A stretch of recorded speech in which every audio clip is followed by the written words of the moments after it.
சென்னையில் பல இடங்களில் எல்பிஜி நிலையம் தொடர்ச்சியாக மூடிட்டு இருக்காங்க. ஒரு நிலையம் மட்டும்தான் இருக்குது. அதிகமான ஆட்டோக்கள் அங்கே இருக்கிறாங்க. ஏன்னா ஆட்டோ ஓட்டுநர்கள் வந்து கடுமையாக பாதிக்கப்பட்டிருக்காங்க.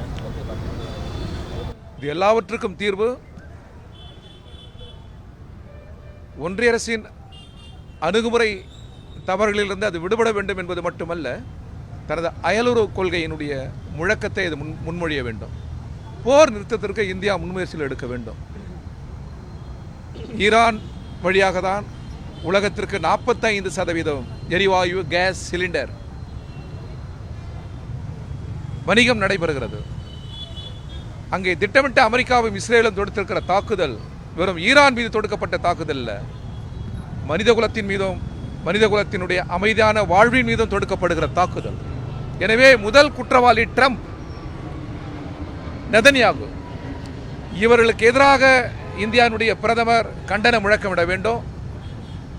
அங்கே அமைதி சூழல் நிலவுகிற பொழுது உலகம் முழுவதும் இயல்பு நிலைமை திரும்பும். எனவே யுத்தத்திற்கும் மனிதகுலத்தின் ஒவ்வொரு வாழ்வுக்கும் சம்பந்தம் இருக்கிறது. எனவேதான் யுத்தம் கூடாது என்று இடதுசாரிகள் முழங்குகிறோம்.